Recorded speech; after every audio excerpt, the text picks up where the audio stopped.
જો આ મોરે મોરામાં ભાજપની સભા જોઈ લ્યો. ગુજરાતના સીએમ છે. અરે સીએમ તો હું થઈ ગયો, હું ઉખાડી લીધું સીએમ ને.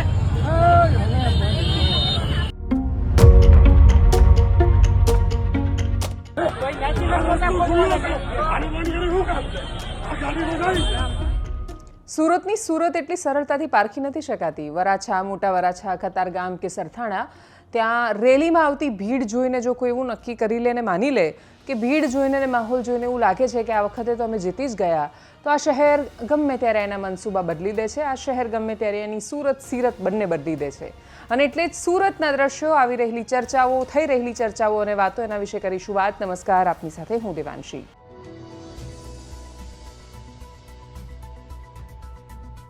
મુખ્યમંત્રી ભૂપેન્દ્ર પટેલ જ્યારે સુરતના મેદાનમાં હોય, એમનો રોડ શો થતો હોય, ત્યારે એક બાજુ તસવીર આવે કે જેમાં એક કપલ પોતાની નાની દીકરી સાથે ઊભું છે, હાથમાં પોસ્ટર લઈને ઊભા છે અને પોસ્ટરમાં લખેલું છે, દાદાના રાજમાં દીકરી સુરક્ષિત. એવું લાગે કે કેટલું સરસ સાંકેતિક તસવીર છે. ભારતીય જનતા પાર્ટી જ્યારે વિડીયો મૂકે ત્યારે દેખાય કે દાદાની રેલી થઈ રહી છે, રોડ શો થઈ રહ્યો છે અને ભીડ છે એ જનસમર્થન વ્યક્ત કરી રહી છે.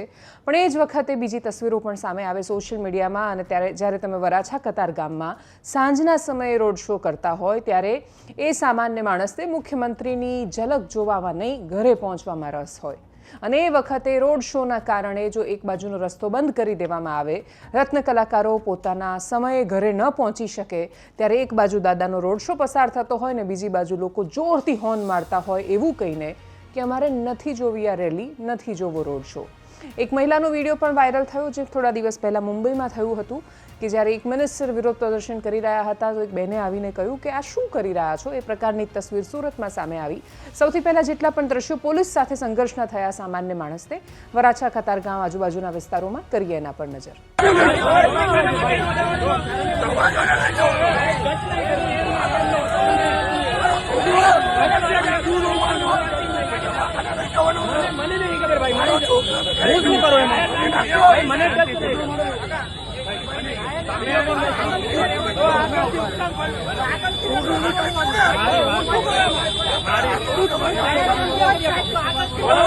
રોડ શો હોય તો રોડ શો માં જાહેર કરવું પડે. જાહેર નથી કરી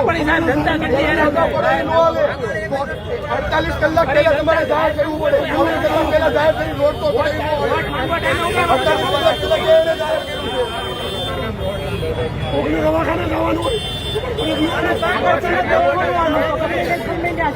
ધડકાને રાખે તો એને ખબર પડે. આજે છૂટવાના ટાઈમે રખાય, હવાના મહેનત કરતા હોય ઠોકો તો છોડી દેવાની. ખોલી નાખો,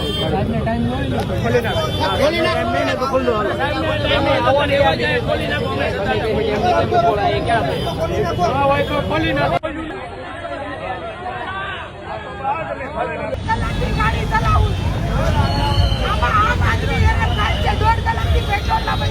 મને સરકાર લેવા નહીં આવે. કોઈ જગ્યાએ ઇમરજન્સી છે, અમે હું હેન્ડલ કરી લઈશ. મારી ઇમરજન્સી છે, હું 1.5 કલાકથી ફરું છું, હું નીકળી જાય. તમે એવું સ્વીકારી લો કે ત્યાં તમારા કોઈ મંત્રી છે એટલે તમે ખાવાનું તમે એવું સ્વીકારી લો. મંત્રી ગુજરાતના સીએમ છે. ગુજરાતના સીએમ છે. અરે સીએમ તો હું થઈ ગયો, હું ઉખાડી લીધું સીએમ ને.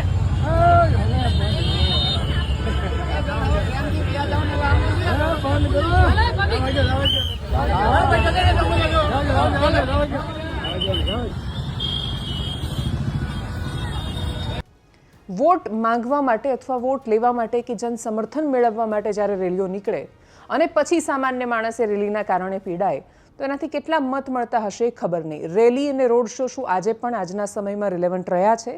સૌથી મોટી લડાઈ અત્યારે સોશિયલ મીડિયા પર લડાઈ રહી છે. કોઈ માને કે ન માને, સોશિયલ મીડિયા કદાચ એને વોટમાં કે કોઈની વિચારધારાને બદલી કે પલટી ન શકે, પણ એક નેરેટિવ સેટ કરે છે. અને આ નેરેટિવ સેટ કરવાની લડાઈમાં ભીડથી પણ જો નેરેટિવ સેટ થતો હોય તો બીજી તસવીર એક એવા વિસ્તારમાંથી સામે આવી સુરતના જ કે જ્યાં એક જ ચોક પર, એક જ સર્કલમાં એક બાજુ આમ આદમી પાર્ટીની સભા ચાલી રહી હતી ને બીજી બાજુ ભાજપની સભા હતી. પૂર્વ ગૃહમંત્રી ભારતીય જનતા પાર્ટીના પ્રદેશ પ્રમુખ ગોરધન ઝડફિયા એક બાજુ બોલી રહ્યા હતા, બીજી બાજુ મનોજ સોરઠિયા સહિતના નેતાઓ હતા. અને આ આમ આદમી પાર્ટી છે, ચાલાક તો છે, એમણે ડ્રોન ઉડાડ્યો અને પછી ડ્રોનથી બંને બાજુના વિઝ્યુઅલ બતાવીને કહ્યું કે જુઓ બાજુમાં ભાજપની સભા ચાલી રહી છે અને ત્યાં કેટલા માણસો છે. પણ માણસો વોટમાં ફેરવાશે? સુરત મહાનગરપાલિકાનો આ રણ મેદાનનો ઇતિહાસ બહુ રસપ્રદ છે. 2021માં પહેલીવાર આમ આદમી પાર્ટી ત્યાં મેદાને હતી અને આ જે 4 વિસ્તારોના નામ ખાસ મેં જે લીધા, વરાછા, મોટા વરાછાની આજુબાજુના, એણે માહોલને ચિત્ર બદલી દીધા હતા. સૌરાષ્ટ્રના પાટીદારો જો નક્કી કરીને એક દિશામાં જતા રહે તો પછી ગમે તેવી શક્તિશાળી સરકાર કેમ ન હોય, ભારતીય જનતા પાર્ટીને કોઈ એના ઘરમાં હરાવશે એવી કલ્પના નહોતું કરી શકતું. સુરતમાં 27 બેઠકો જીતી હતી આમ આદમી પાર્ટી. પહેલી ચૂંટણી, પહેલીવાર કોર્પોરેશન લડી રહ્યા છે અને અનેક વોર્ડ એવા રહ્યા કે જેમાં આખી પેનલ જીતીને આવી.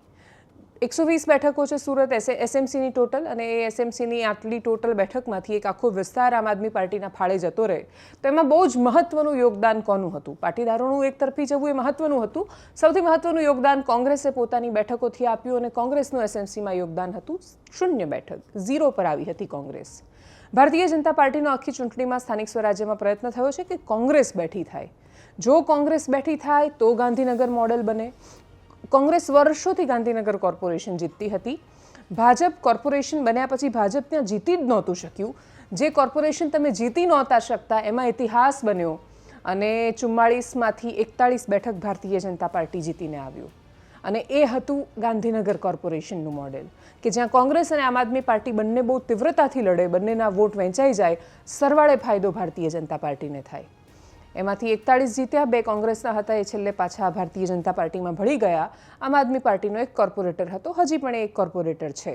અને એટલે જ આ પરિસ્થિતિની વચ્ચે આ વખતે ભાજપનો પ્રયત્ન છે ગાંધીનગર કોર્પોરેશનનું મોડલ રિપીટ કરવાનો.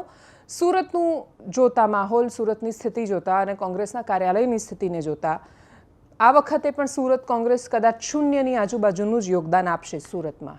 અને એટલે જ જો એ સ્થિતિનું પુનરાવર્તન થાય છે અને જો દ્રશ્યો જે તસવીરોમાં દેખાય છે એ સાચું પડે તો ભારતીય જનતા પાર્ટી માટે ચિંતાનો વિષય છે. એટલા માટે કેમ કે CR પાટીલ ભલે હવે પ્રદેશ અધ્યક્ષ નથી પણ સત્તા સુરતની પાસે જ છે. અને એટલે જ ગુજરાતમાં અત્યારે રાજનીતિમાં ભારતીય જનતા પાર્ટીની રાજનીતિનો સૌથી શક્તિશાળી ચહેરો, જેમને સૌથી વધારે પાવર સોંપવામાં આવ્યો હોય, એ ડેપ્યુટી CM હર્ષ સંઘવી છે. અને એટલે જ હર્ષ સંઘવી જે સુરતથી આવે છે એ સુરતમાં જો આમ આદમી પાર્ટી ફરી એકવાર 27 કેની આજુબાજુની બેઠકો લઈ જાય છે તો એ ભાજપ માટે ચિંતાનો વિષય રહેવાનો છે કે એક વિસ્તાર જે તમારા હાથમાંથી ગયો એને તમે પાછો મેળવી નથી શક્યા. જો કે વરાછાને ખૂબ નજીકથી જાણતા માણસો એવું કહે છે કે વરાછામાં જો JCBનું કામ ચાલતું હોય તો એ 200 માણસ જોવા માટે ઊભા થઈ જશે ત્યાં. અને એટલે જ ભીડ પરથી એવું નહીં માની લેવાનું કે એ લોકો તમને વોટ આપવાના છે. ખમણને ગોટા ખાઈને છૂટા પડતા માણસો વોટ કોને કરે છે એના પર નજર રહેવાની છે. નમસ્કાર.